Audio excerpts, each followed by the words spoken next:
Can you tell him I can hear the mic is? Oh no, if his mic is working.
Fighting to obtain our rights. Want Nomo shedding of blood for this nation to move forward. Africans with African pride. Fighting to obtain our rights. Goodness and mercy all my life shall surely follow me. This is your community building radio station, The Progressive Mind Show. Join us every Wednesday from 4 to 6 p.m. My name is Alinko. See you. Sweet hour of prayer.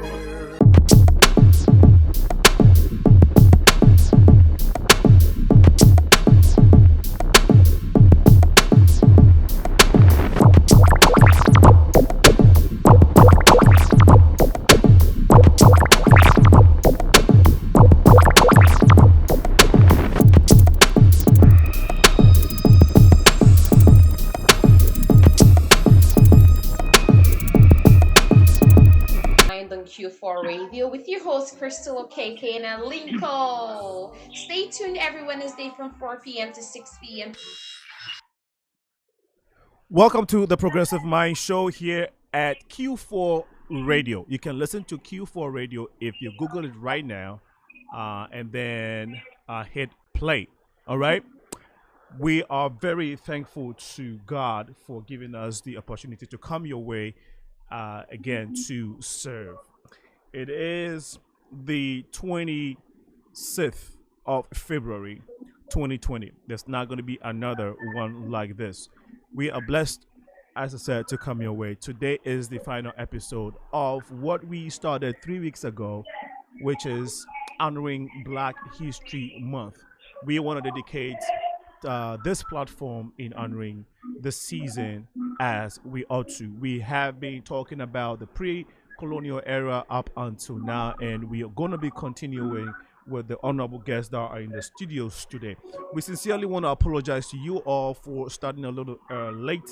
It was due to slight technical glitch, but we have been able to, not technical glitch, but just a little bit of a situation here that we needed to take care of. So please bear with us. It is a Progressive Mind Show with your host Alinko. As I said, we will take the Captain Mike segment. When we come back, we will definitely get back into tonight's agenda. Please stay tight with us. If you're on Facebook, search for Progressive Mind Show, share the feed, and let others also benefit from this. If you want to listen to it, as I said, type Q4 Radio. You should be able to get us. Captain Mike, do we have you online? Absolutely. How are you, Cena? I am very, very well, and we want to apologize for having you had you on hold for a little bit. We're just trying to sort things out here. I hope you are not mad at us at all. Oh yeah, I'm I'm furious, but I'm more furious about this weather. You know what? You know what? Snow's gonna be in there. Yeah. Before you continue, Captain Mike, I must say that this winter, has been very fair to us. You know, we've not had a lot of snow, so a little snow here and there, it's fine. We'll take it. Not too bad. You're right. Go ahead, my brother. Yeah. Well, snow as you see is fizzling out. Just a few flurries here and there. Low tonight's gonna get around 20. We're gonna have some gusty winds. It's going to make it a little bit colder, but we have clearing skies. Tomorrow it's going to be really cold, high of 25, low of about 20, still windy, north winds, maybe a little bit of snow south of the city. I'll start out mostly cloudy, and then we'll go to partly cloudy throughout the day. Friday, we're going to start cloudy, then clearing skies. High's going to only be in the mid-20s, and the low's going to be in the teens. So Thursday and Friday going to be kind of cold. But here's the good news. Clearing skies Saturday, and the winds are going to switch around to the southwest. And they have about 35. It'll be a little bit warmer throughout the day, low in just the lower 30s. Saturday's going to be even better, with just mostly cloudy skies, high of around 50. So looking forward to that. But there's going to be some rain late, and we're going to get down to the 40s on Sunday. Monday, mostly cloudy skies, mid-40s. There's a possibility of rain throughout the day, so keep those umbrellas really close by, low in the mid-30s. And next Tuesday, mostly cloudy skies, high in the mid-40s, which now, this time of year, feels really good. And low is only going to be about 30 degrees. In sports, we have the UFEA Championship League. With Lyon is up 1-0 over Memphis. Man City 2, Real Madrid 1. In the English Premier League, Norwich City will play Leicester City tonight. In the health report, everybody's talking about the new coronavirus. The CDC has now upgraded that to a public health emergency of international concern. The coronavirus originated in China and is spread by droplets. It's not known if the virus is airborne or can be spread by casual contact of surfaces, but they're still investigating that. There's no immunity for it right now, and it can possibly be deadly in elderly people and those with chronic illnesses. The CDC is monitoring it closely. Some of the symptoms, if you have a high fever, cough, shortness of breath, and these symptoms may appear somewhere between 2 to 14 days. Now, to prevent the coronavirus is pretty much the same as the flu, like we talked about last week. Avoid any obviously sick people if you can. Avoid touching your eyes and mouth. And if you do feel any symptoms, stay home. Definitely stay home. Wash your hands frequently and clean and disinfect all common surfaces.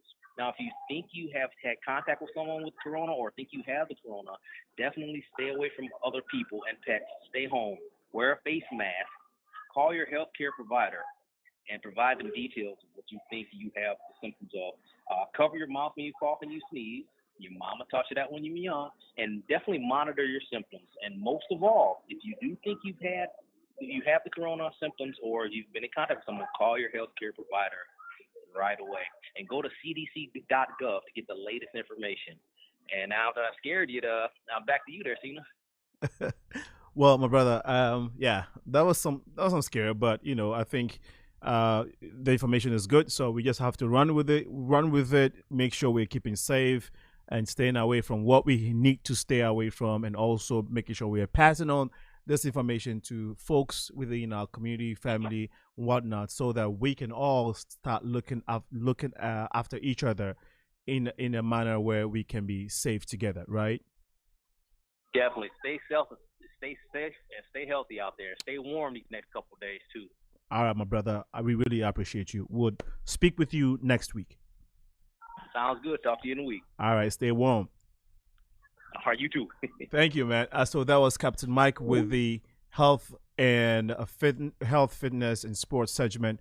The Captain Mike segment never fails. He always gives us great information for our health and whatnot. But it's time for us to go into this evening's discussion. It's 12 minutes past the hour 4. And the atmosphere is ripe. We have great personality in our midst, in the person of Miss Nneka Obasi. She was here. She started a series with us. We've been blessed to have her, and she's shared a lot of knowledge. We hope to continue today. Miss Nneka Obasi is a Nigerian native, and she's a creative director, and founder of Isafu Incorporation Chicago. if I pronounce that right, Ixafu Incorporation. Ishafu. It's a menswear and accessories establishment. She also worked extensively in the non-for-profit arena as a volunteer. She's an administrator, consultant, community organizer, and a facilitator with a refugee organization, Welcoming Intake Office, which is RWIO of the Chicago Public Schools. She's also a teacher, among many other accolades. Next to Nneka is my own brother, Chief Nomo. Chief Nomo, he got the name Nana Kwesi Asuon II Asafohene Gomwa Techiman. He is the local chief for that community, and from Central Region. Central Region is in Ghana, West Africa. Nana Nomo was installed in 1998, elected by the citizens of his village, which is Gomwa Techima, Gomwa Techima in Central Region. Nana Nomo has taken Black America to Ghana each. Nana Nomo has taken a couple of Black Americans to Ghana each of the years since for the past 27 years. Nana Nomo served as the paramount chief of the Ghana African American Stool in Chicago. Nana Nomo sits with 10 chiefs of Ghana in the Ghana Fest festival, which is held annually in Chicago. Chief Nomo also resides at Chief Nomo's Oasis. He resides in Chicago and also owns Chief Nomo Oasis. Is the home of Anboki Doe Designs. Doe Designs. He is also known as the Alkaline Waterman. Chief Nomo is here, and we have Emmanuel Asomba. Emmanuel Asomba is a PhD holder. He's also, a Nigerian native. He's a vetted expert with South-South Cooperation and Development Effectiveness, the United Nations Development Program (UNDP). Regional Service Center for Africa is his main focus. He's a specialist in international development policy analysis and strategy reviews has recent engagement with the European Commission (EC). He's an expert evaluator to capacity building of youth program, among many other UN agency researching projects that he has been involved in. A lot of accolades for all those great guests who are here tonight to help us with the discussion. We just want to go strictly into it. 60 minutes past 4, and I'm here aided by Amy, with my intern. We also have been blessed with another intern, Devante. Devante is not around. Is he here? No, he's not here. Okay. Ladies and gentlemen, you're welcome to the Progressive Mind Show. Thank you. Well, let's go straight into it, and we want to look into. We have been acknowledging Black History Month the entire season during.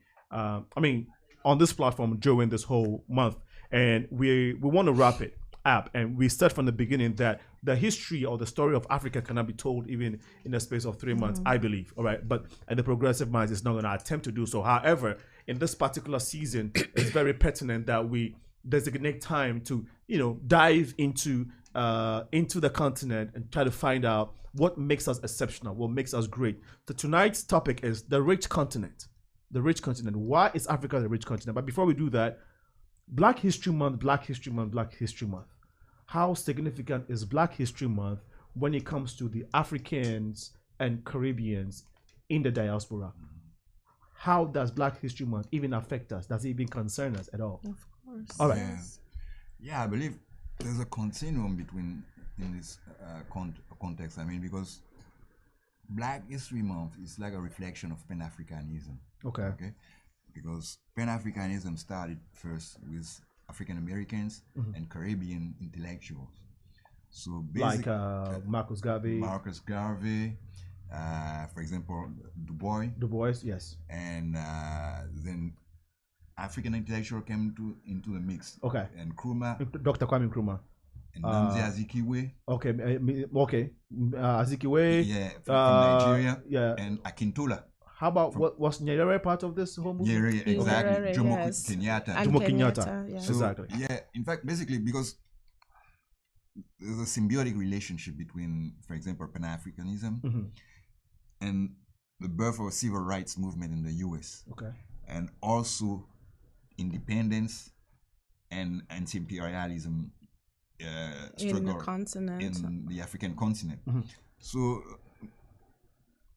when actually, if we're talking about Black History Month, in fact, we cannot make a separation between Pan-Africanism and Black History Month. History Month. It goes hand in hand. It goes hand in hand. And it's a kind of evolution. Evolution in the sense that, in fact, some people always say that history can kind of repeat itself. But however, we have to be careful in that because the dynamics are different. Yes. And as I was saying, Pan-Africanism was in fact a political, intellectual, in fact, it was like kind of a part of a liberation theology kind of approach. But it went further, defining the rules of concerted efforts between what I would call minority, which are not in fact minorities. Yeah. You understand? And from this time, some great leaders came out, like in Ghana, Nigeria, Azikiwe, and all of these inputs were in fact gained from the collaboration between African American, Caribbean writers, intellectual writers, political leaders, and African also as African intellectuals too, their counterpart in Africa. So basically, it was a link to really move the struggle forward, right, and to get, in fact, to really link the issue of state formation, because let's not forget that in fact colonialism was a kind extractive process. So basically in Africa you couldn't even say that in fact you have this kind of state formation because basically the process was exploitative to the extent that in fact all the resources, whether political in terms of human capital, was completely wiped out. Okay, I think Nneka is itching to give us some information. Oh, I was just nodding along and agreeing with him. But the point to bring the point home is the fact that when you talk about Black history, okay, there's no separation in the history. You cannot separate Black history from African history and from the history of the Caribbean. That's why the name Black history is so appropriate. You know, over time, ever since this transatlantic horrible trade of humans and so on, we have not been disconnected. So we can't today make a disconnection in our, disconnect our history. But the problem is that a lot of people make that disconnection. Yes. In fact, you and I know that in the diaspora or like in Chicago, if with the same Black History Month every year when it's in February, Black History Month, Africans, it's not our business. Africans and Caribbeans, our attitude is like, okay, Black History Month, that is for them, right? Maybe some people. No, but having lived in the community for a long time, I understand and I know what I'm talking about. Okay. You are intellectuals who have been going into these things, right? You play with these things a lot, so you are familiar with the story, so you know it. But a lot of us in the community don't really kind of assimilate, especially when it comes to Africans and Caribbeans. So I think it's important that we try to create that awareness that Black History Month is not just African Americans' history, but it's also our situation, our story, and then we have to. Yes, let me Chief Nomo. Let me change it. All right. Instead of history, it should be our story. Our story. So I now change it. We're not having no more Black History Month. We're going to have Black Hour Month. Yes. No, that's brilliantly put. Well, Black Hour Month, and that's our appropriate. story told by us. And you see, that then includes all of us. Our Caribbean brothers, our Latino, Latinos, South Americans. That's inclusive to all of us. The Caribbean brothers can say our Our history. Our history. Yeah, exactly. Which Our is a little bit story. different. All of us have dropped off, but we have a little different story Yes. that we need to tell. Yes. Right. It's appropriate that we talk about this is because, like I said, a lot of us miss it, you know. Sana, I'd like to make a point because Please. sometimes when you say what we just said about how it's all of our story, I think that sometimes some people in the African American community might feel that their particular special story is not getting that honor, and that's not the point, because the point for me is Right. the heroes and heroines of the African American community have always been my heroes.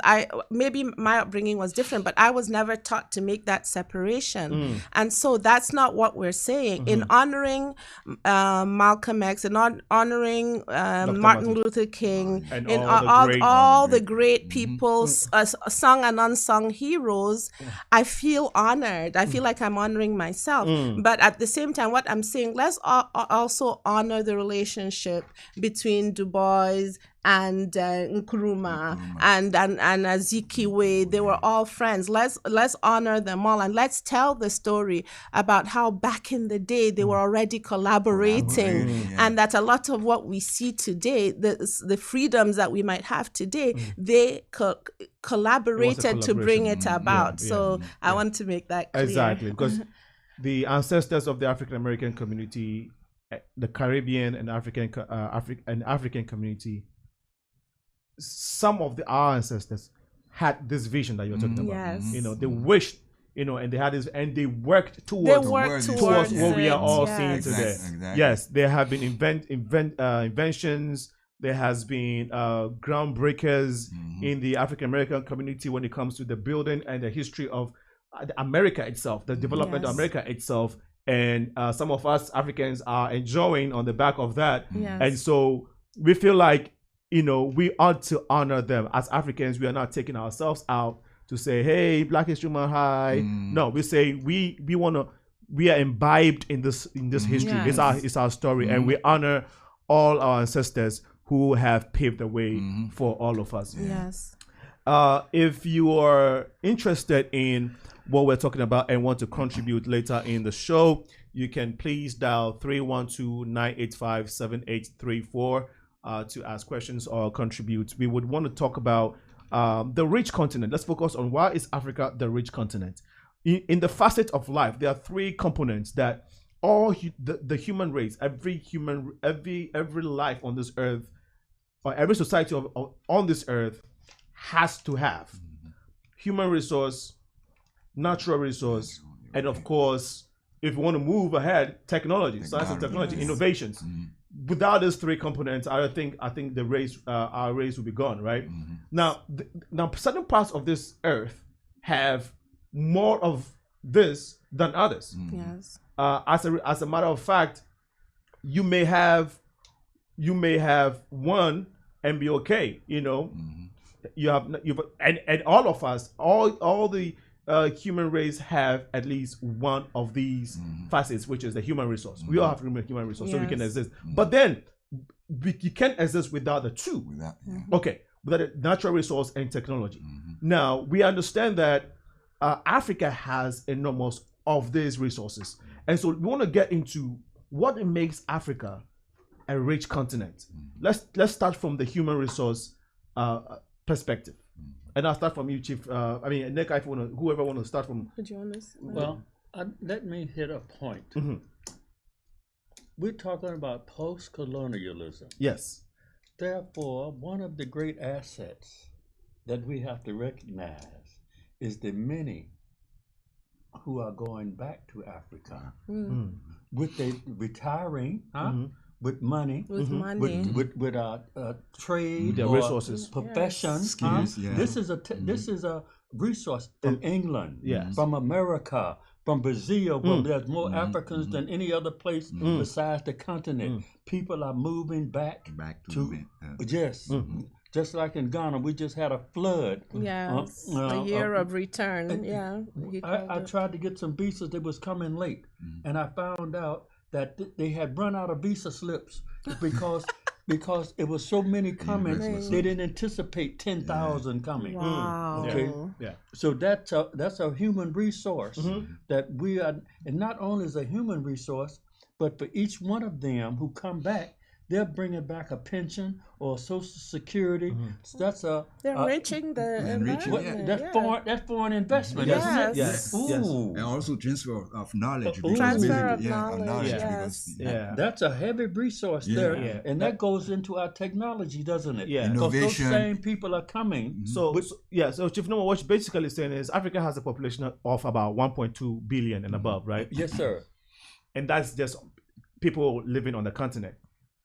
And of course there are black people all over the globe. Yes. So if you count black people all over the globe, in addition to the already 1.2, that's a lot of human resources that is at the disposal of Africa. Yes. And like you're saying, even better is the ones that have developed their skills and have made a lot of money and are trying to go back to Africa. And a typical case in point is the year of return, which you talked about. The government of Ghana made about 1.6 billion alone last year due to that. So imagine if we had more of this. So in terms of not a human resource, this is the enormous human resource that Africans, the continent of African have, compared to, we're not comparing, but we know that for a fact. Yes, Nneka. and then also there's also the reverse. So the fact that I'm sitting here, Ima's sitting here, you're sitting here, it was called the brain drain, Right. where a lot of Africans are being educated in Africa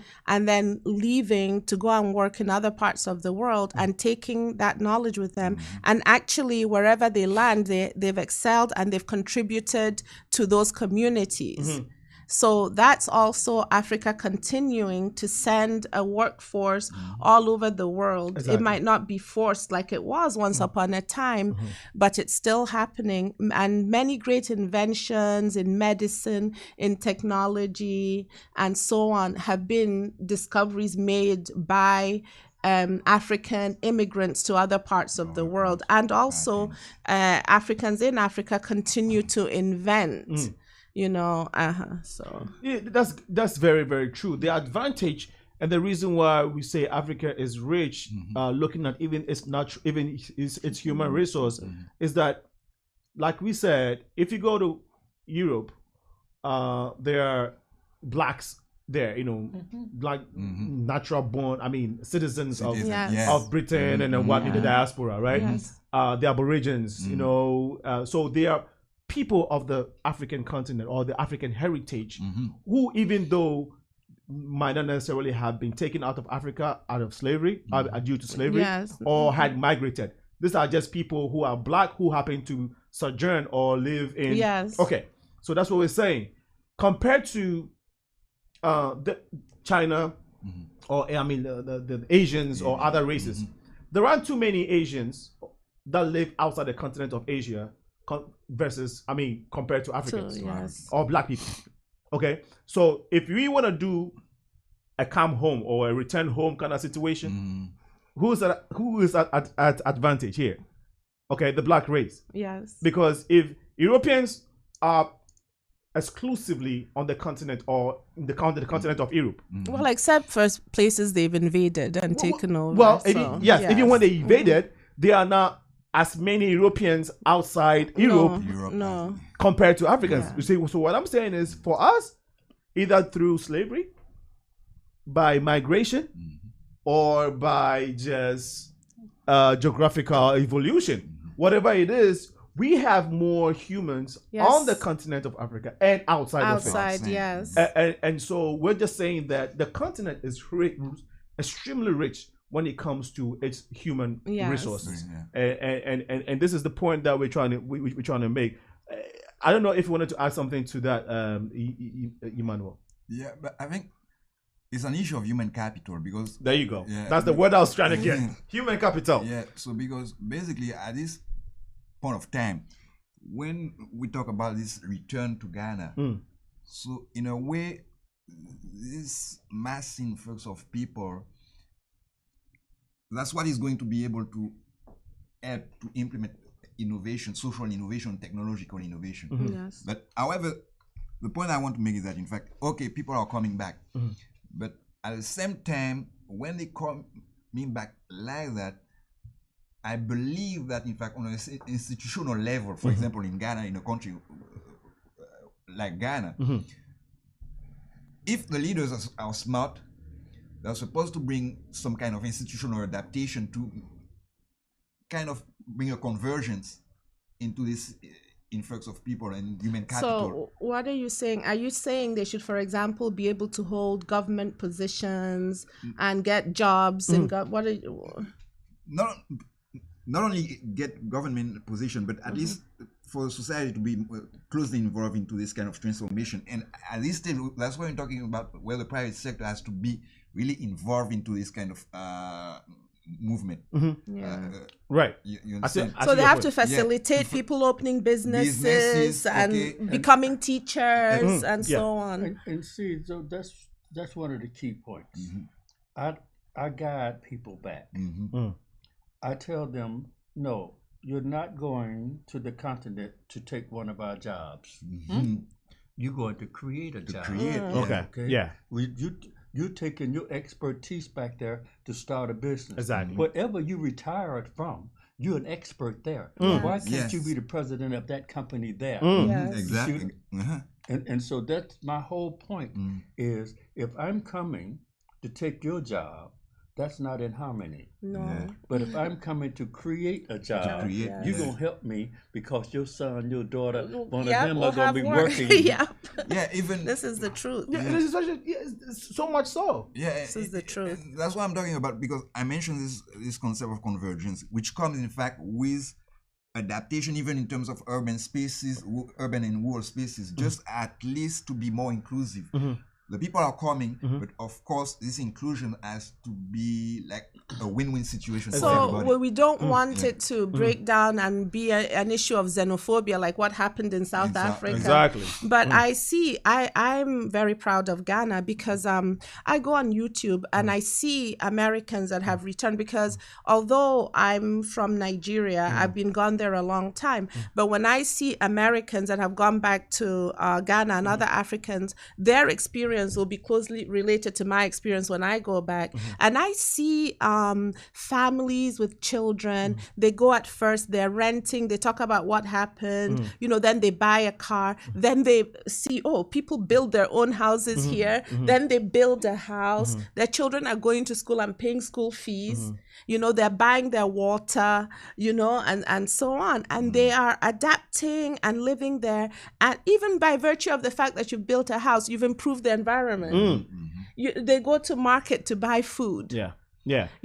And to Chief Nomo's point, if you return to Ghana or Africa, any country in Africa, as a black person living here in the diaspora, in the States, wherever, with your professionalism, with your high IQ in terms of your development in education, and with your resources, financial capital, you are able to start businesses. You don't necessarily have to go get people's jobs or struggle, compete with jobs there, because there are typical examples of foreigners who own businesses in Africa. Yes. If you go to, you and I can attest to it. Yeah. A lot of the small business, small to mid-sized businesses owned by Indians, Lebanese, and to some extent Europeans. Actually, to be honest with you, I don't think Europeans own too many of the businesses in Africa compared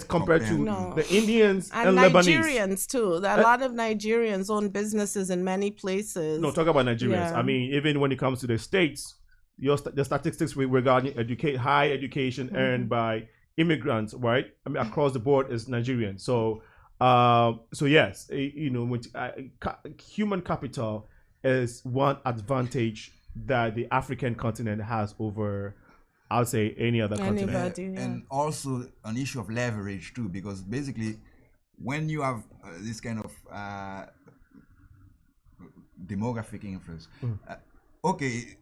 it's good, people are coming back. But however, for a community to really be able to have an impact internationally, you have to be able to create leverage. Leverage in your own country, which means that, in fact, even outside of your own country, you're going to be able to have a voice in the international space. Yes, You understand? And that's an example that I want to make because actually, you see, we're talking about this issue with Nigeria and the South Africa. Nigeria, not even South Africa, actually with the Trump administration and the visa ban. Okay. So now let's put it into a context where, in fact, if there was you mentioned education, Nigerians having a high level of education, but however, in terms of leverage, what has this education at the high level of education been able to contribute to the economy of Nigeria? Not to the economy of Nigeria, but to influence this kind of international policy which goes at the detriment of the population of Nigeria. You understand? Okay, it's good. We have a high level of education, but however, in terms of leverage, what can we do? What can the diaspora, Nigerian diaspora, do to exactly influence, to counter these kind of measures? You know what that reminds me of? It reminds me of when we were talking about Wole Soyinka. You remember? Yes. Wole Soyinka, it's not that Wole Soyinka was against Pan-Africanism, against unity, but you can tell it better. He was more opposed to the focus. In fact, basically, because Wole Soyinka, his relationship, for example, with this movement, Pan-Africanism, Wole Soyinka is the author of Things Fall Apart? No, that was Chinua Achebe. Wole Soyinka is another Nigerian author. I can't think of any of his books now, but he has a Nobel Prize. He was a Nobel Prize winner for literature. The man with the gray... yes. Oh, Chinua Achebe wrote Things Fall Apart. Yes, and he's passed, but Wole Soyinka is still with us. He's a scholar and an author, right? Yes, he's a scholar and author, and a great intellect. And Nobel Prize winner too. Yes, Nobel Prize winner. That's so true. So basically, Soyinka, his main understanding of things was not, in fact, to work towards assimilation, but in fact, we have to move beyond assimilation and validation. So which means that we have to build up our strength as Black people, and whether we're gonna be from the Caribbean, whether Africa or African Americans, because at the end of the day, this is a universal struggle. You understand? And it's always to create a leverage for this leverage to allow you to influence what is going to happen outside of your borders. Okay. And you know, the birds of a feather flock together. Yes. Each to his own kind. That's a natural law. Yes. Ordained by God Almighty himself. Yes. You don't see a monkey and a gorilla intermingling. No. Okay? I'm a Ghanaian.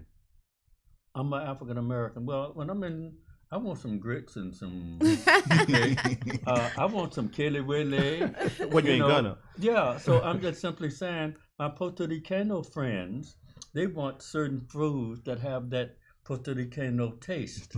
You see? So, in nature, we in America, we want to try to integrate, but that's not natural. That's not natural. Okay? A peach does not grow on an apple tree.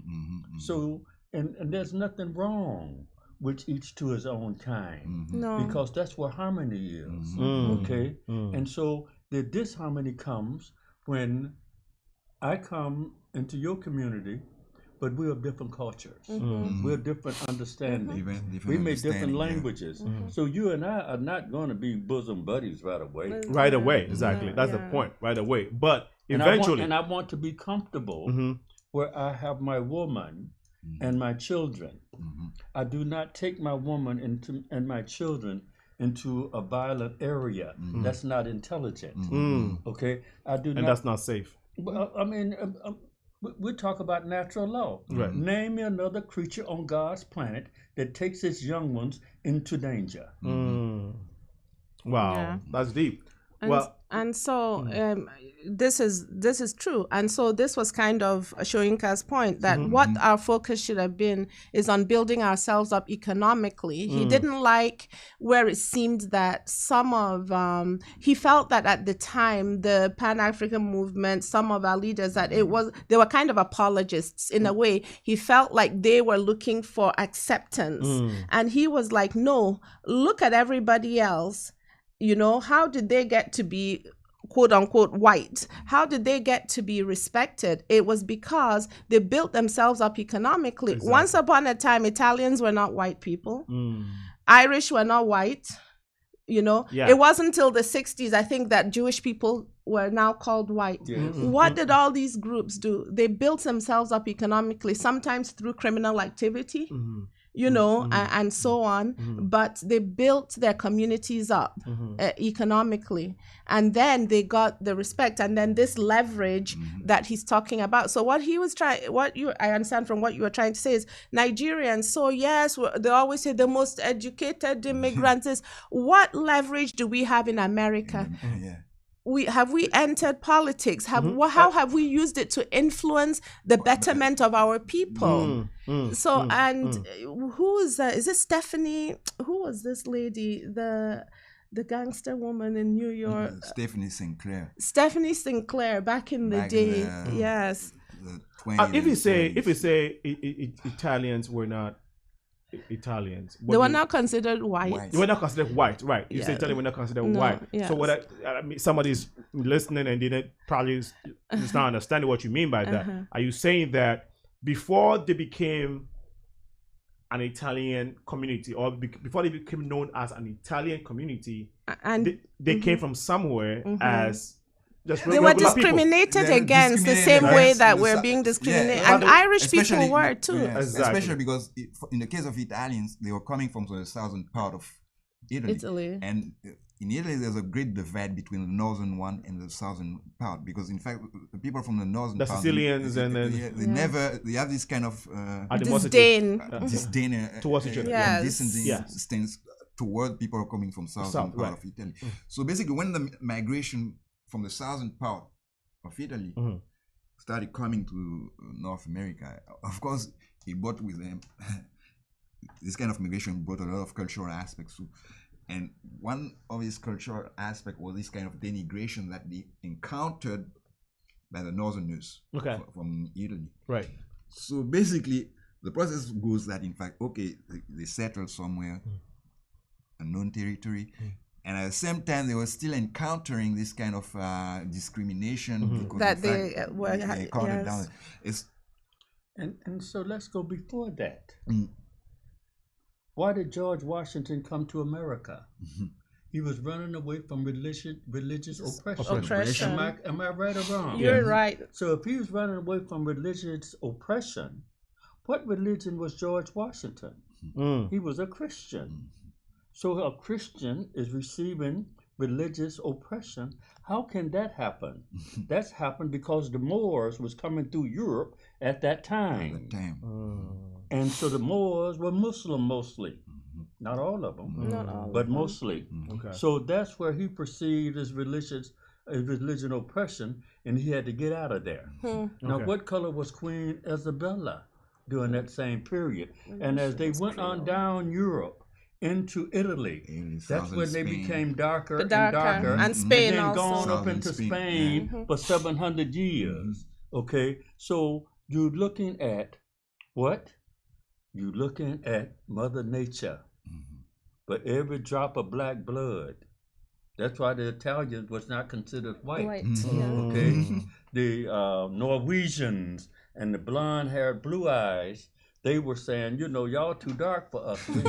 Okay, so therefore, and so now the white races begin to dissipate, right?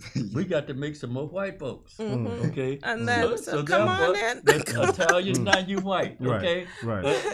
No, so what we are saying. So I want us to move to the next critical component of what makes Africa a rich country, which is its natural resources.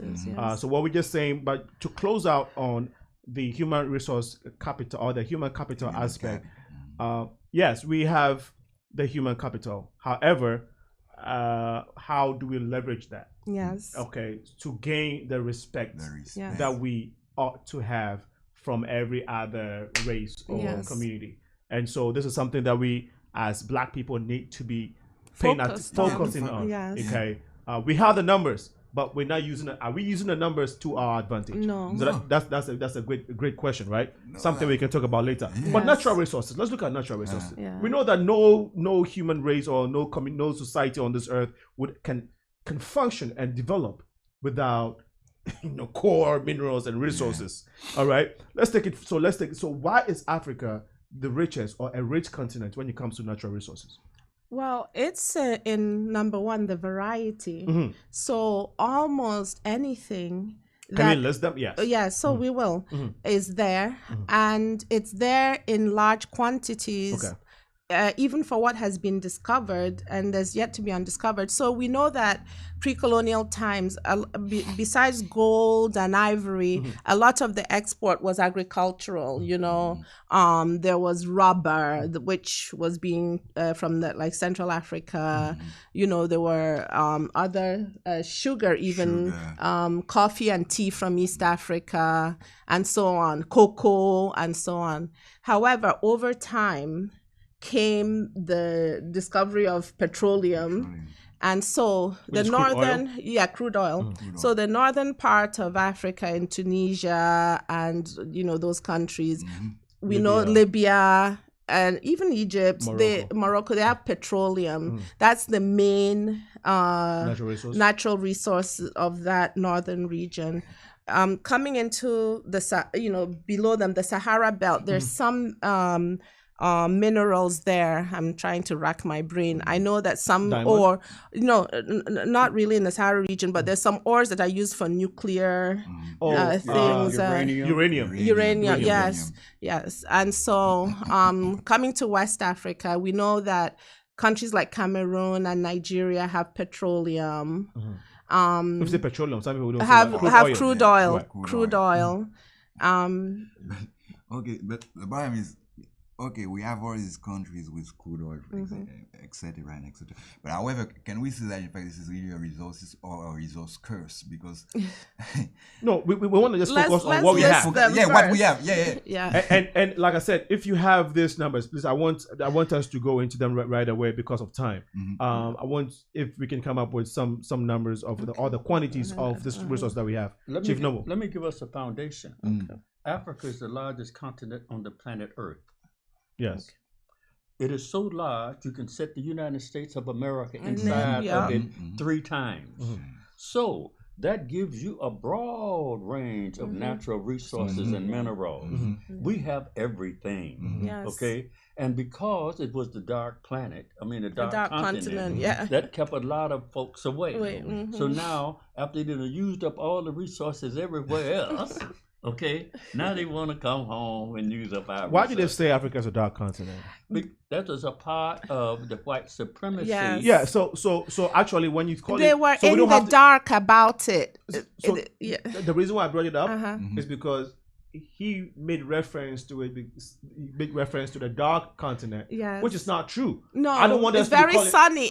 I don't want us to be calling it the dark continent. No, but he was making a point, though. He was making a point because it wasn't dark because it's dark there. It's so funny to call the sunniest place on earth dark. It's not that. It's because it was mysterious to now everything, a lot of what we hear is from the Western point of view, okay? So it was mysterious to them. They hadn't yet really discovered it. So they were in the dark about it. So they called it the dark continent. And it always has to be something insulting in a way, but that's what it was. So to your point is that for the longest time, no one wanted to go and explore. The people that were going there and exploiting it didn't really want a rush of people coming to help them exploit it. So now everybody is forced to, because you've used up a lot of your resources. Africa is still rich in resources. And so I guess the darkness fell off of their eyes, So yeah, right? Absolutely. But again, do we have some numbers regarding the quantum of these resources located in some specific places on the continent of Africa? Well, let's look at just a little bit. I'm talking about the southern part of let's look at Botswana. Okay. Botswana, we're talking about copper, nickel, soda ash. We're looking at South Africa, corn, diamonds, sugar, wool. We're looking at Lesotho, tobacco, wool, water. Water? Let's look at that. Clothing, 40% of their exports. Let's look at Swaziland, sugar, wool pulp, cotton, beef, soft drinks. Ooh. Let's look at Zambia, sugar, tobacco, gemstones, cotton, electricity. Also watch those gemstones. Malawi, tobacco, 55% of the export. Uranium, sugar, tea, coffee. Let's look at Zimbabwe, nickel, diamonds, platinum, gold. Okay, and we were talking about so many people. Let's not forget Robert Mugabe. Just because America and the white supremacy want to give you a negative vibration of him, his people elected him for years and years and years and years. And you can say what you want to say, but that's what his people did because they're closest to him.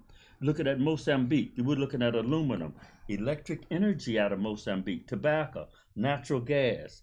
Looking at sugar and ponds. Look at Madagascar, coffee, vanilla, shellfish, sugar, fiber, whatever you want. You head to the continent, you're going to find it. I'm sorry. I didn't even think of some of those. And this is around the southern part of Africa. Yes. Wow. And we know that there's also a ton. There's the southern part. You come to the western, the middle belt. Yeah, I'd like to talk about the DRC. Okay. I don't have numbers, but I want to talk about coltan. So coltan is an ore that's found and it's broken down into. I have to read it because I don't know how to I don't know if I can pronounce those. But this is what is used to manufacture our cell phones and our mobile devices. There's been trace elements of it found in Australia, Brazil, and Canada, but the greatest majority is in the Democratic Republic of Congo. When you start to understand what is in Democratic Republic of Congo, beyond coltan, there's the diamonds and so on. You'll understand why that area has not been allowed to know peace. Forces come from outside and incite war and give arms to rebels and things. So that is why, so that people can continue to take undue advantage of the mineral resources in the place. So I just wanted to name that particular, because but for that, which is mined to the greatest majority from the DRC, we won't have these, These phones, phones and other mobile devices. Okay. Yes. And then I think Africa has 30% of the world's petroleum. So out of all the world, we know that the Middle East, Asia, there's places, even Scotland, other places have, but Africa has over 30% of the world's reserves. That has been discovered because every time, once in a while we hear, Gabon has oil now, and so on. Even Ghana, that was not. Even Ghana, yes. That was not known to be an oil. Senegal now too. So we keep making these discoveries. Let's go back to the foundation. When the Creator created the earth, did he make any place unvaluable? No. But every place, in every place, there's something of value. Yes. Because the Creator, not man, the Creator. And if you look at the world is still creating. It is. Coal is still creating. Yes. Diamonds are creating. That Mother Earth is generating the vibration and the energy to make everything grow. Even me and you, that's why we like to walk barefooted. Yes. Because of the vibration of the earth and the energy of the earth coming to make us spring alive. Renews us, yeah. Wow. You're still listening to the Progressive Mind Show here at Q4 Radio. You can listen to us by searching for q4radio.com and hit play, and you can tell your friends about it. If you want to see watch us live on Facebook, search for progressivemindshow.com. No, not progressivemindshow.com. That's my website. So just search for Progressive Minds on Facebook and you can watch us. But of course, the website is theprogressivemindshow.com. We are also on Instagram, the PM Show 1.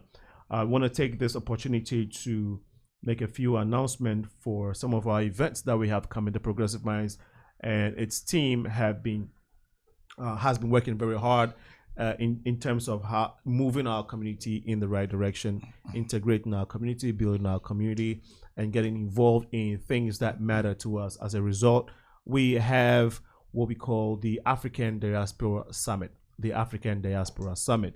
It is a platform that we created so that people of the African heritage can converge and literally have one-on-one conversations, okay, about us. One of the things that keeps us segregated as Black people, at least in the city of Chicago as we know it, is that we don't talk to each other. So we have all these perceptions and ideas. We have formed our own opinions about each other, and we call each other names. All right. If you're listening to me, you know what I'm talking about. If you're an African or you're Caribbean, African American, you know what I'm talking about. We call each other names at home all the time, which is not right. In this 21st century, there's no way. If nothing at all, we have something in common, which is our color. If you don't have anything at all, if you think that African, I mean, we don't have any, that at least, a color at least is what we have in color. And then more so our heritage. And so there's a need for us to begin to look each other in the eye to say, hey, where do you come from? Okay, where you come from, how do you cook over there? How do you go to school? How do you train your kids? How do you do this? And then I can also ask you, how do you go about your life in America? So as we do this to each other, we begin to learn that after all these negative perceptions that we may have had all this while, it's false. It's based on false pretense or false premises. So we want the African diaspora. If you're African, Caribbean, African American, Latin America, the African Diaspora Summit is a platform for you. Okay, come, let's do what we call healing, right? We want to heal. We want to educate our young ones to understand that there's no need for creating divisions, all right? And so this is very important. So on the 7th of March at Chicago State, the library at Chicago State, we will be meeting from noon to 5 to have these conversations and also integrate our businesses. If you have a business or you have a foundation or non-for-profit or any project you are embarking, this is the time for you to connect and to share ideas, all right? And so please mark the date. It's the 7th of March this year, 2020. Chicago State, the library specifically. Invite your friends. You will meet people and interact with people that you probably may not if you were not at this event. So this is very important. Invite the young ones too, because we want to be able to let them understand what is going on. Our main speaker is Dr. Melida Harris Barrow. All right. We also have Dr. Cook, Dr. Benton Cook III is going to be there. Inez Kelly, she's a radio host at WVON.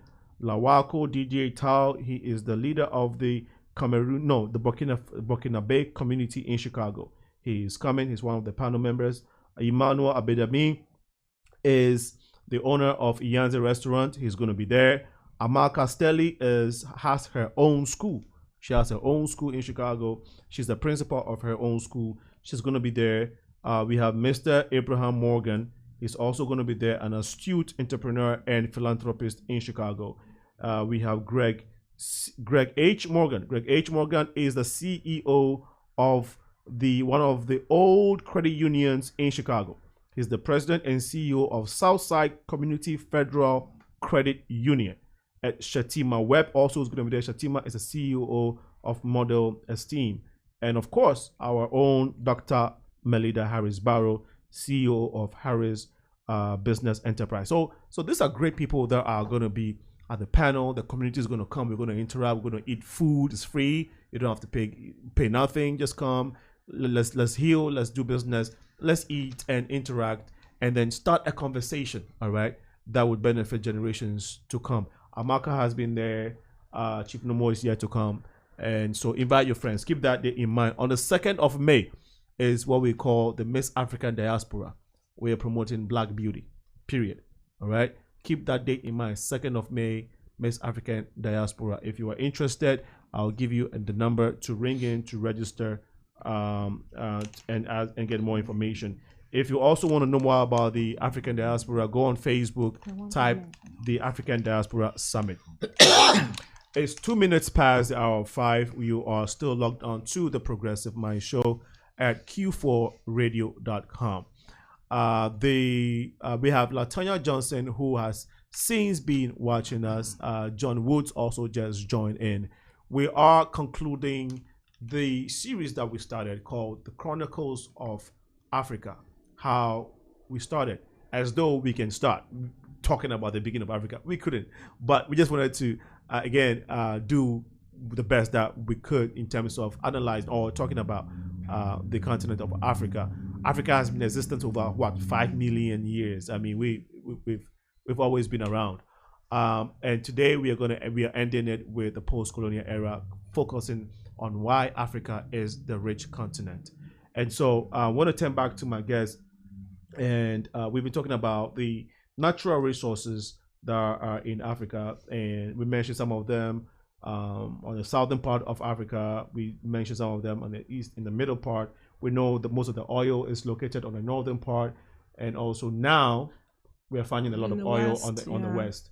All right, so maybe on the east, can we identify some of the natural resources there? Yeah, so in East Africa, there's coffee and tea. Which just to mention the ones that a lot of people might not realize that.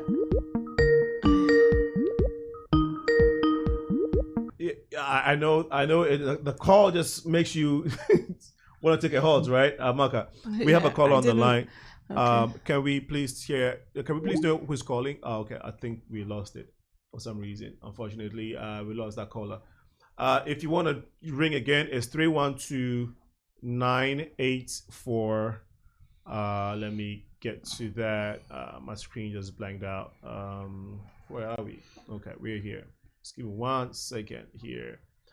Okay, the number again is 312-985-7834. If you want to ask a question, please go ahead and do so. Make sure, if you're on the feed, please, on the Facebook feed, please share it so a friend, your friend and my friends can benefit of what we're talking about.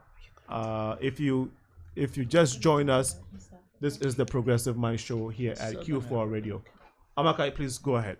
Nneka. Oh, sorry. It's okay. Did I call you? I think I called you Amaka. Yeah.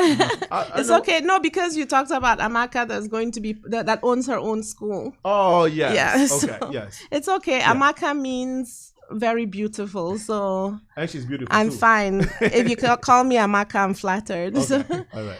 So, in East Africa, apart from what I mentioned, the coffee and the tea, Kenya, Ethiopia, there's also uranium.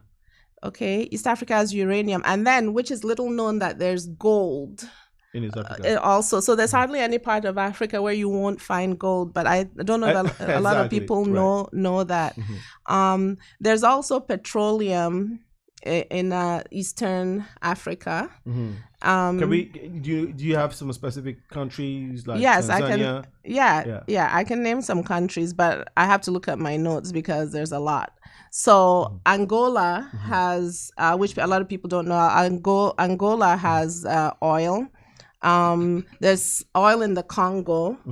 There's oil in Sudan. The northern and the southern part of Sudan. Okay. Yes, everyone knows Libya. That's in the west. And then I mentioned already the countries in the north, but in East Africa, Kenya has oil. Yeah. Oh yeah. Okay. Kenya has oil. Yes. Too. Okay. Did they just discover that because Kenya has not been known for an oil has not been known for its richness in oil. I only started hearing about it recently, but that doesn't mean it didn't exist. Yes, so exactly. I never heard about it before. We have to come from the creator's point of view, not our point of view. I think there's oil all over the continent of Africa. Yes, because it's so old. The point is, the Europeans have not let us have the equipment to extract it until they can come in and do the extracting and the refinery. So it's not a matter if it's there or not. It's a matter of having the equipment to extract it. Just like in Ghana, okay? The oil wells in Ghana are in the ocean. They're not on land. you know, but you got to have special equipment and the money to finance the extraction and the refining of it to make it sellable. You're saying the Europeans have not allowed us. Are you sure it's the Europeans that didn't allow us, or we just lost it somewhere along the line? No, it's just like in America. A lot of black Americans could not get into the printing business because the Jewish people controlled that industry, and they would not even sell us the printing presses. So we go right back to controlling the machinery and the technology, then until you can get the right deal to bring yours in. But give you a quick example. Ghana, Botry was the finance minister. They were going to get a $5 billion loan from the IMF for agricultural equipment and heavy equipment. And so either you give all the money back to the lender because he's going to dictate where you're going to buy the equipment, so they get it all back. So what Ghana did is they had leased it to the Chinese for them to bring their own equipment to Ghana and build highways. And when you finish your contract, take your equipment back with you. Okay? And we don't owe you nothing. It's a contractual agreement. Okay? And so they're not going to take the equipment back because it's too costly to take back the used equipment. So then we take the equipment and learn how to use it ourselves, and then we're working with it. Okay. So you made a great point.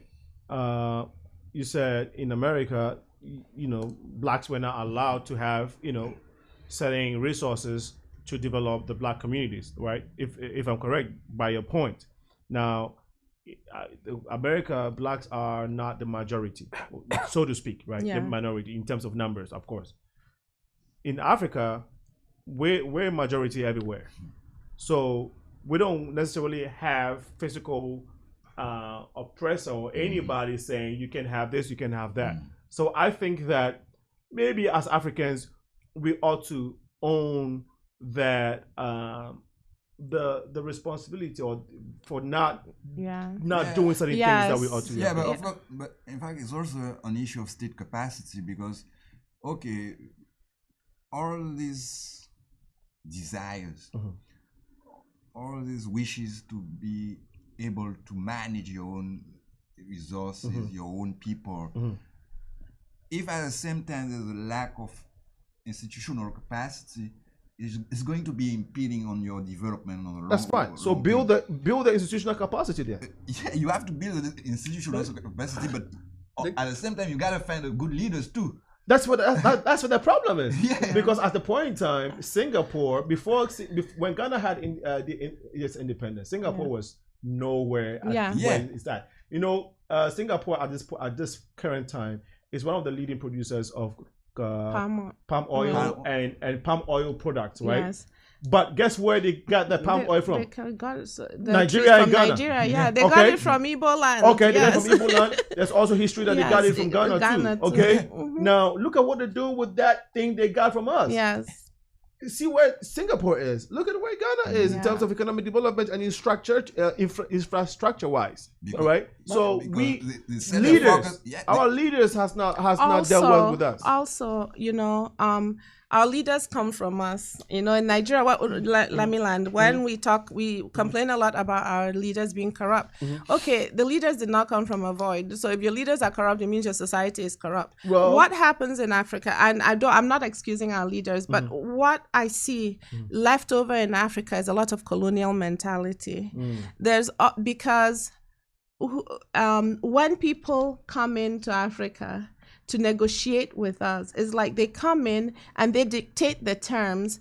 Whoever has been put in the room with them, probably by no merit and is not qualified, but their uncle is something, they're in the room. Africa is the only place that people come in and tell you what they're going to give you for your natural resources. So whoever they're putting in the room, because of nepotism and the corruption, does not know how to make a deal. So the people come and say, okay, listen, we want to come and mine this mineral, and this is how it's going to be. And they sign it. Right. What rubbish. Yeah. Whereas we have all these educated, qualified Scholars. people. Yeah, people, no, but I mean, we have people that have been in the petroleum industry. We have people that have been in the mining industry that could sit in that room and negotiate a good deal for us.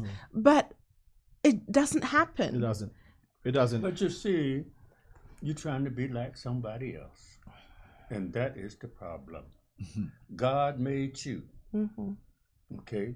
And if you try to be like somebody else, God got to make another you. Okay. You see, so what am I saying? When I was a kid, in Mississippi, there's a rolling store. I said, Daddy, can I have a penny to buy some candy? Daddy said, no, go get a peach off the tree. And so we can be very satisfied with the kind of life that we are living.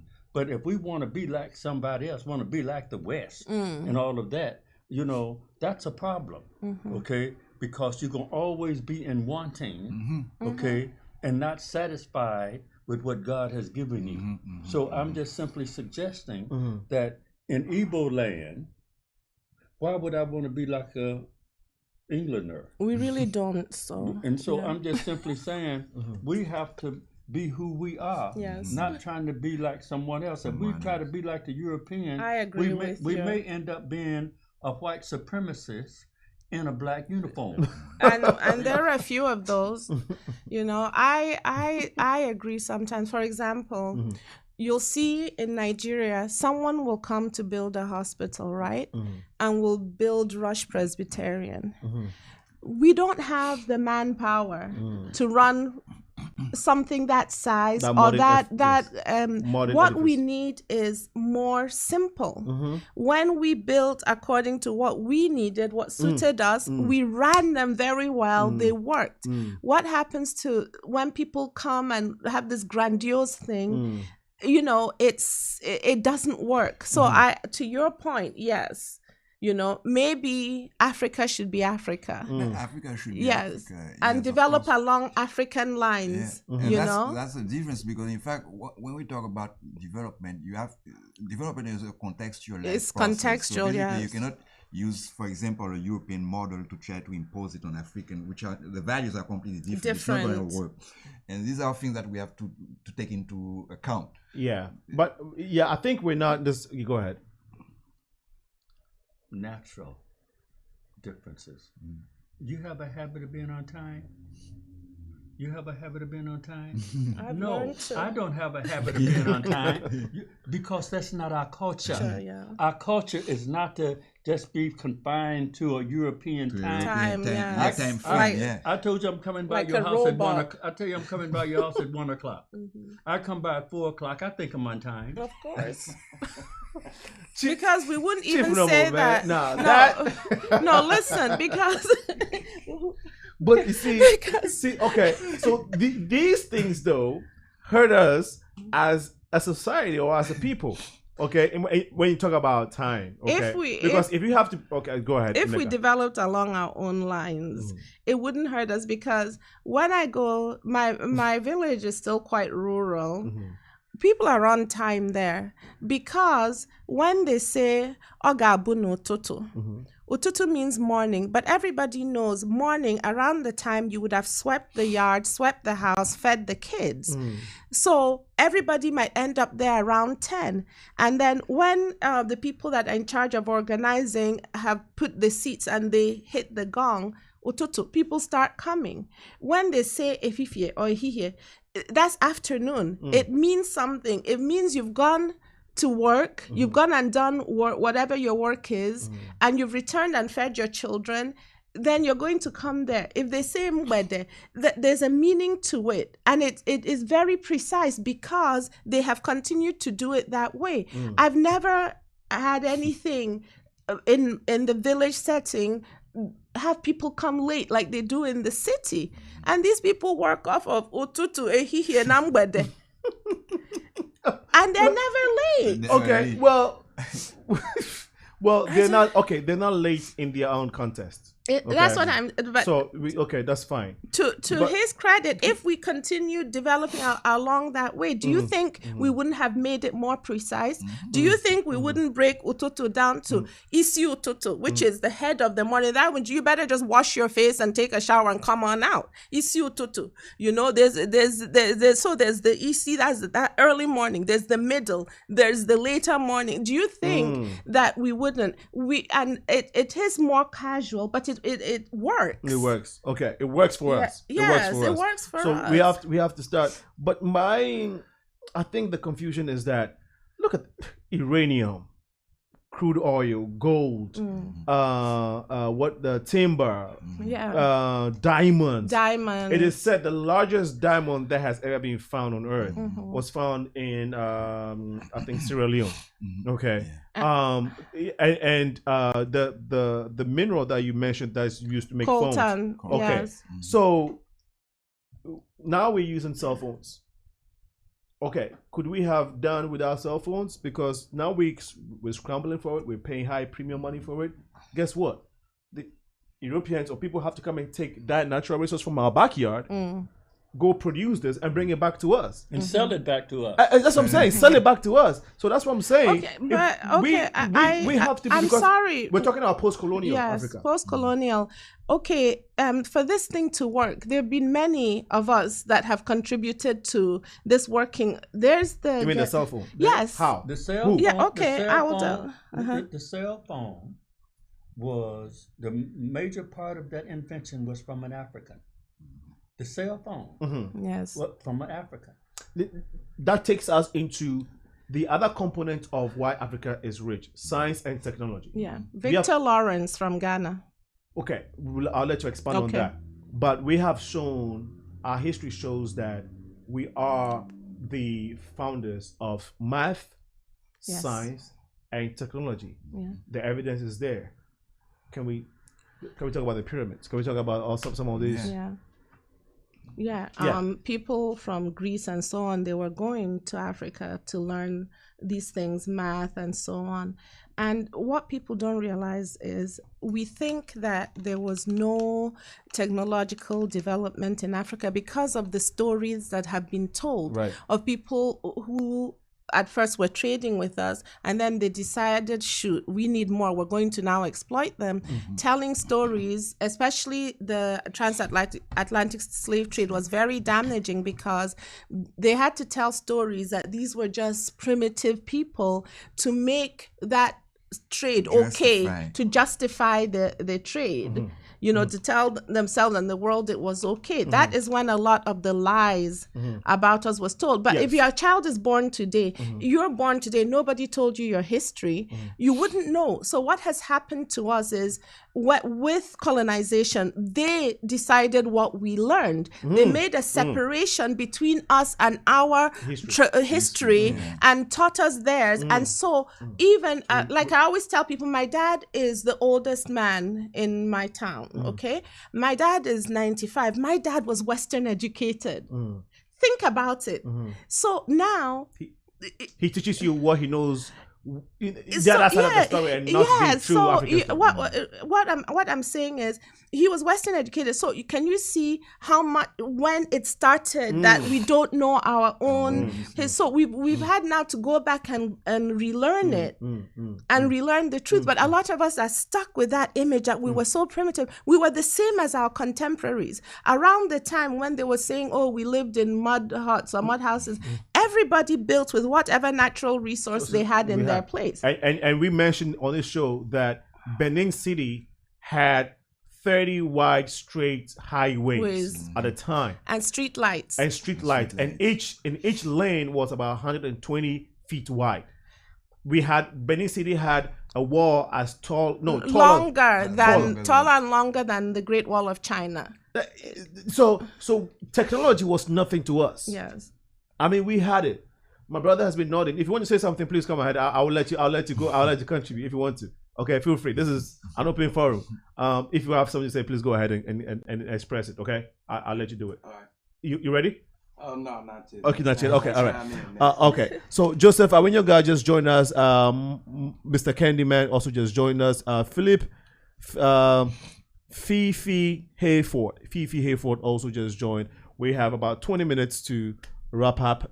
We have been talking about post-colonial Africa, and I mean that's for today. And we want to focus on the reason why Africa is rich. Africa is the richest continent. And we talked about the human resource component of it. We talked about the natural resources. Natural resources is in abundance. I mean, there's no natural resource on earth that you wouldn't find on the continent of Africa. Have we been able to utilize it to our advantage?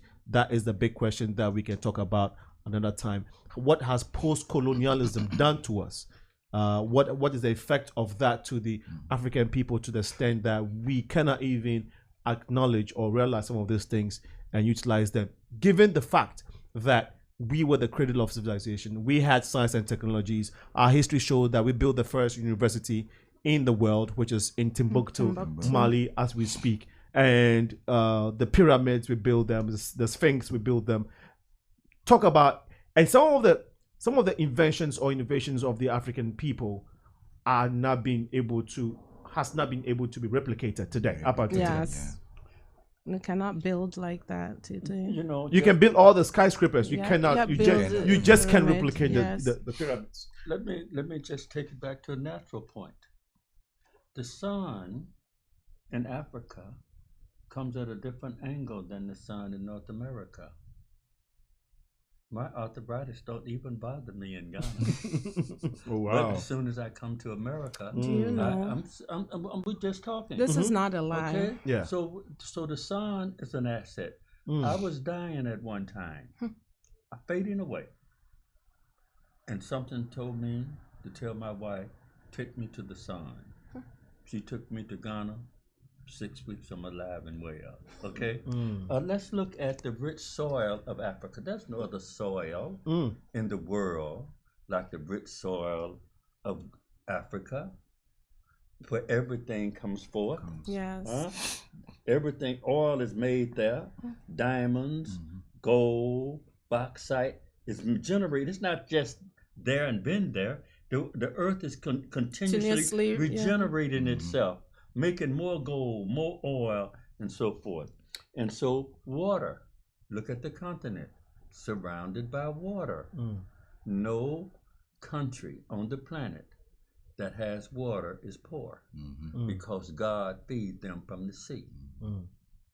So that's so simple that we don't think about, the rich soil in other places, stuff don't grow. Yeah. The soil has been depleted. Artificial. Oh yeah. I mean, you talk about the deserts, the Dubais of today, they have had to work extra hard to fertilize their land to even grow produce. But like as we're saying, it's not literally. When I lived in the village, you eat corn, you throw it in the backyard. Yeah. You grind tomatoes and then you throw the waste in the backyard. I kid you not, these things grow in 3 weeks. Yeah. You look your backyard everywhere you mango. You throw the mango. There's mango seeds growing. Just don't throw a seed away. If you throw it away, anywhere you throw it's gonna grow. And so you have all these things, and we were picking gold literally on the ground. Like we don't have to dig for gold. Till date, Africa has galamsey problem. Galamsey is just basically when you can go to the backyard with some excavators or with some pick and pick up gold. Ghana was once called Gold Coast by the British because they were picking gold. They were literally picking gold on the coast of Ghana. Nneka, please. Oh no. Okay, I thought you wanted to make a point. And then if you look at today with the stock market in America. Look at what the gold prices have done in the last 2 days, and then look at the Ashanti gold fields. Things are so simple. I haven't seen what is going on. Gold done shot up in price because the stock market fell 2,000 points in the last 2 days. And another quick point off the point. This new virus that is spreading around? So-called new virus, yeah. Now, did the Europeans tell you this and that? You know what the Africans say? The Africans experts say, it's only the flu. Yeah. It is only, it acts like the flu. Okay, they're giving you flu shots and everything. So what shall we do? An educated man may be trying to look for a cure, but a man who's unsophisticated, only thing he's going to do is drink a lot of water. Okay, and is that so simple? We educated people overlook that medicine, because with these people, one of the big things they have is the high temperature. Yes. What does water do? Cools the temperature down. Even your medical doctor is gonna tell you, go home and drink a lot of fluids. Am I right or wrong? Right. And you see, as a healer myself, I know the truth of natural law. I don't care what you have. If you drink the right amount of water, at least 70% of your water, whatever you have got to move away from you. Why? Because water has no enemy. Water has no adversary. Nothing on this planet live without water. Everything shall prostrate itself before water. Your cancer, your diabetes, your high blood pressure, those people don't drink any water. And that is one of them. They're poison the water in America. Do you drink water out your faucet? No. You cannot. And in Chicago, they're recycling toilet water. Okay, so now we get back to the natural resources that are being spoiled. Look at the dumps. All that plastic now in Africa too. But we never needed it in Africa. What does what's the effect of post-colonialism on the continent of Africa and even African Americans in the diaspora? You mean what is the effect of colonization? Because we've been talking about this thing, so it's jumbled in my head. Yes. So what has happened in this post-colonial era politically is a mess. We talk about having poor leaders. There was no independence in a lot of places. We were puppets on a string. That still continues in a few places. And when any leader comes up who's not a puppet on a string, they mysteriously get assassinated. They die mysteriously. So these influences are still there. I'm not making excuses for us because we're not the only ones, and other people have managed to find a way to overcome it. But this is number one is the politics. Number two is the effects on the land of how ravenous these colonialists and these foreigners were in taking our natural resources. They've almost depleted the animals in our natural environment. Doing what? Killing for sport. Killing for sport. Well, they can't deplete it because, I mean, my dear, they highly affected it. If you come to some of the chiefs' palaces or the chieftains, you will see elephant tusks that are like 8 feet tall. Now, how big must an elephant have been for its tusks to grow that big? With the elephants we don't have that. They were haven't given the longevity to grow because they were horribly hunted. The same with lions, the same with all these animals. They were hunted and their heads taken and brought to make grotesque decorations or just for bragging rights and so on. So now when you tell an African, okay, bring me a rhino tusk and you can feed your family, send your kids to school for 2 years. And this man is like, what? All I have to do is go hunting. And he goes and hunts and takes the tusk and said, now he's called what? A poacher. And still people are coming and killing for sport and putting their feet on the dead animal and taking pictures. And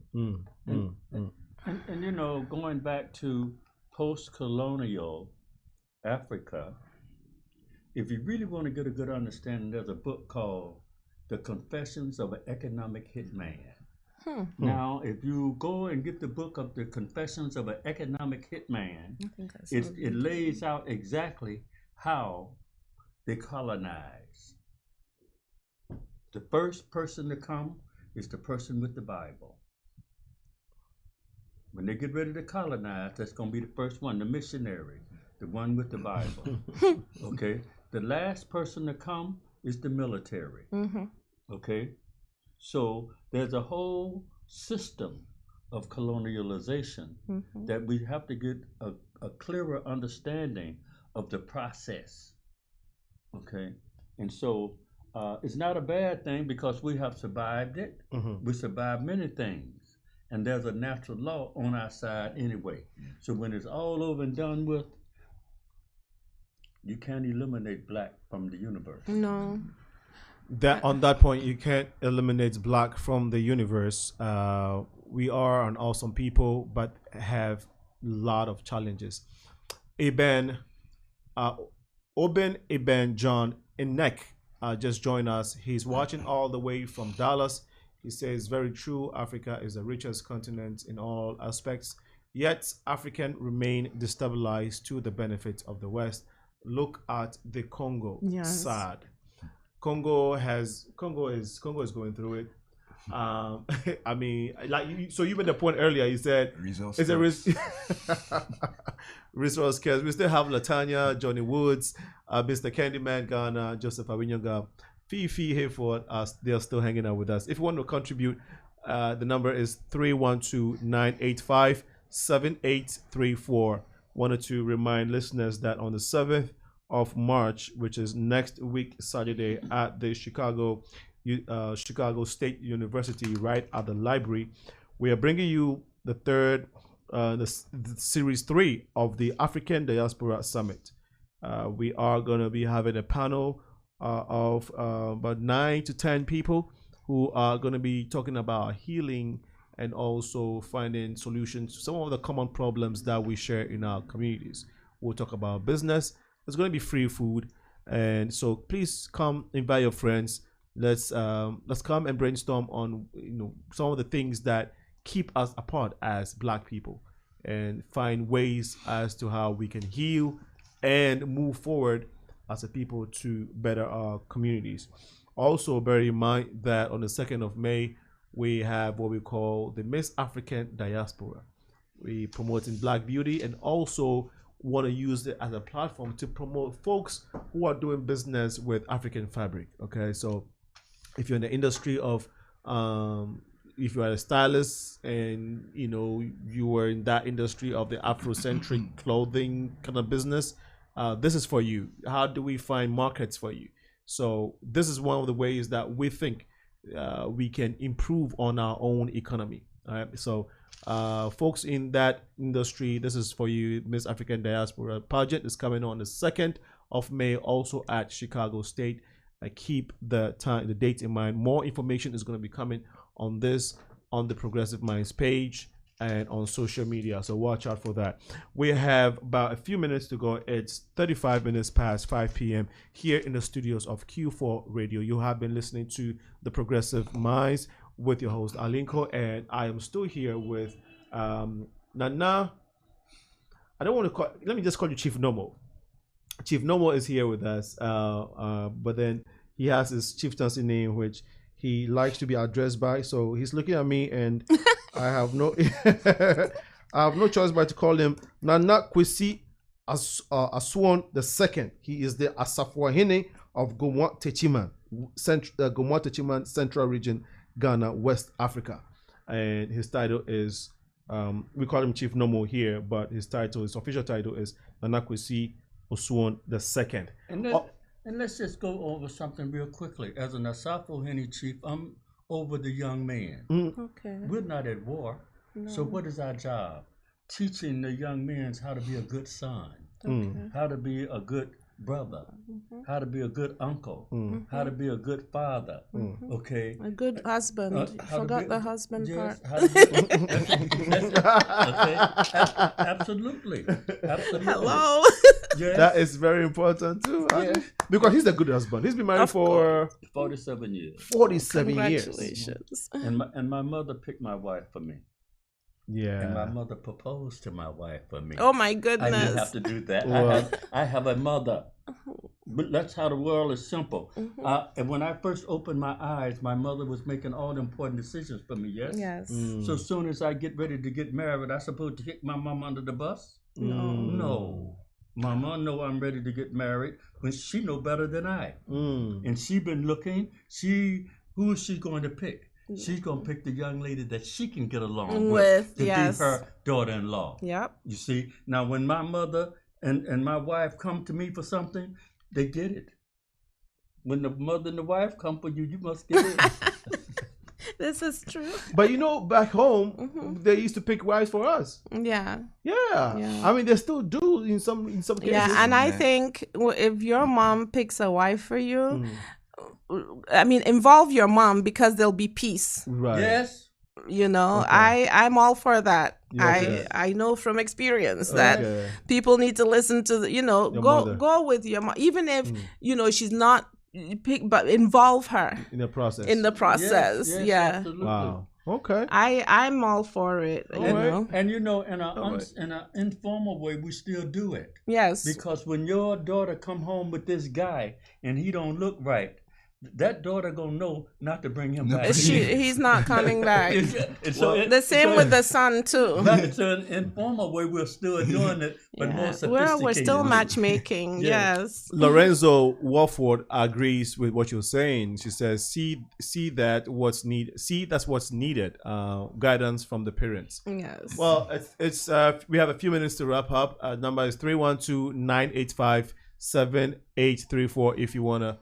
We missed a caller. We apologize. We may have not gotten through. I mean, you didn't get through. But please try again. I think I saw the thing was trying to ring. But try again. We have a few minutes if you may, and ask a question or contribute to what we're discussing. And so, the rich continent, we have tried to touch on 3 components that make the African continent very, very rich.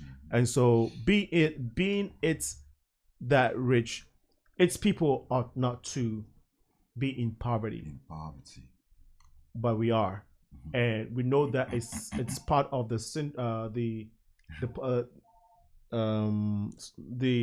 post-traumatic syndrome that we are suffering from slavery. I mean, and colonialism, colonization, and let's talk about how we can people in the diaspora can try to salvage the trauma that Black people are going through, because whether you're on the continent of Africa or you live here, there is that lineage.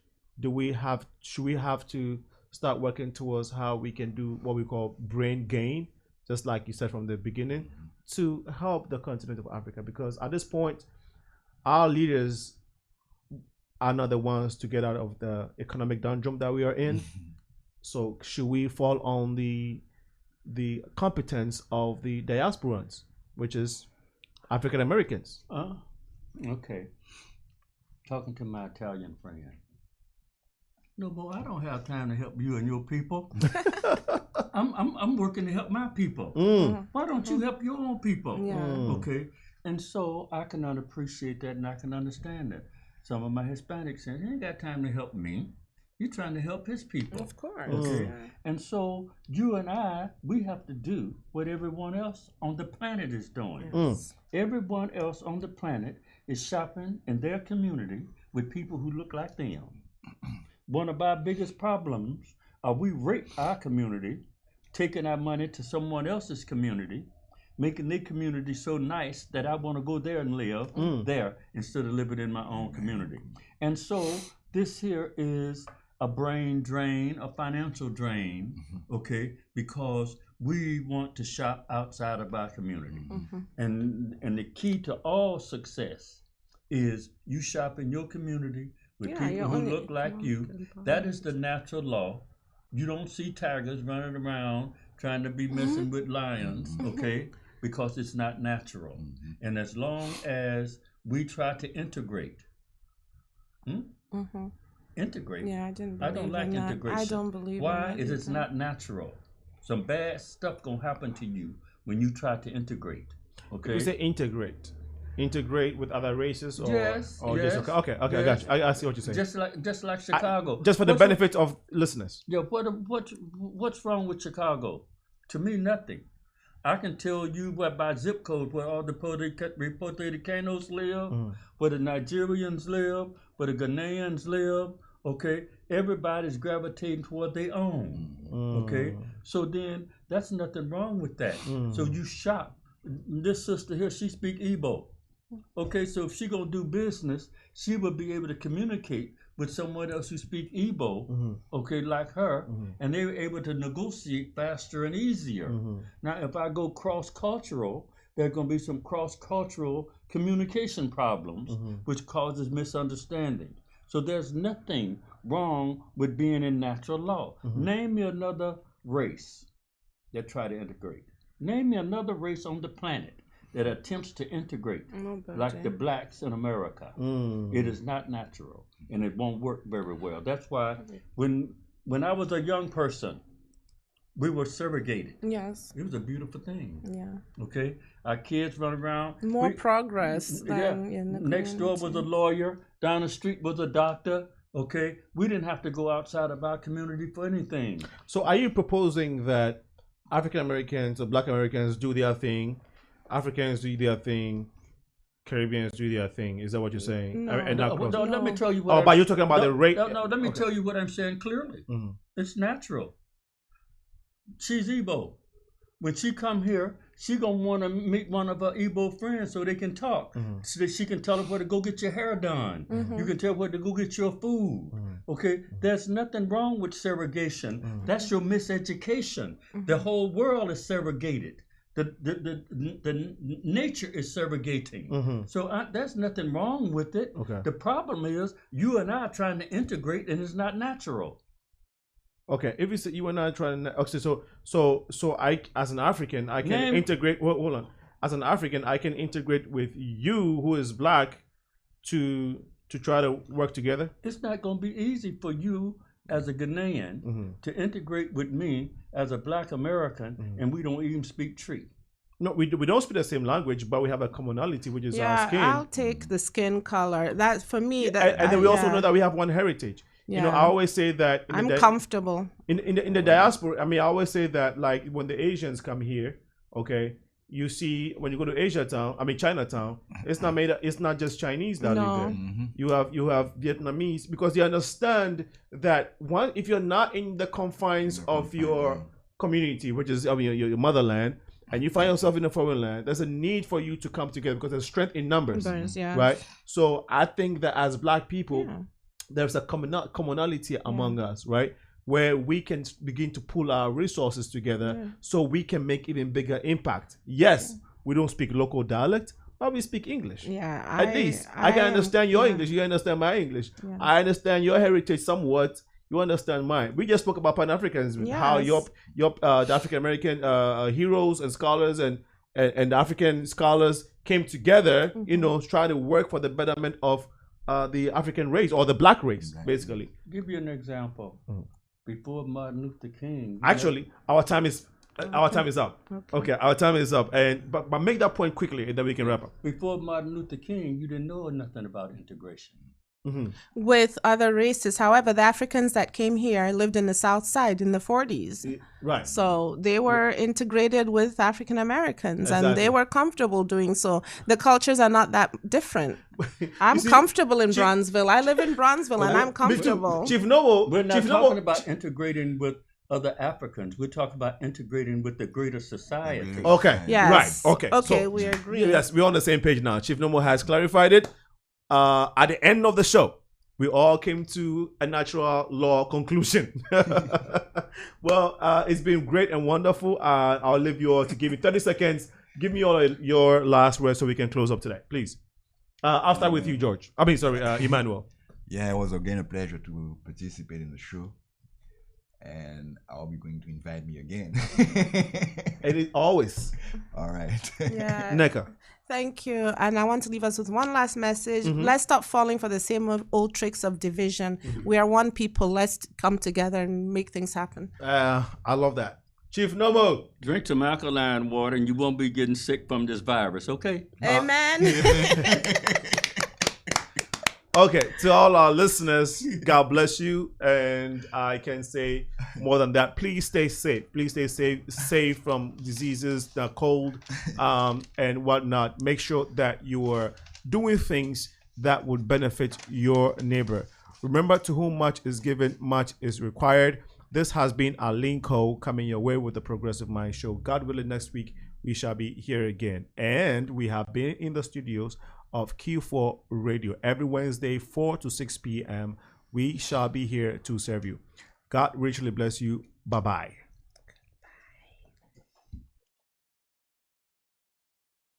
Africans with African pride, fighting to obtain our rights. Want no more shedding of blood for this nation to move forward. Africans with African pride, fighting to obtain our rights. Goodness and mercy all my life shall surely follow me. This is your community building radio station, The Progressive Mind Show. Join us every Wednesday from 4 to 6 p.m. My name is Alinko. See you.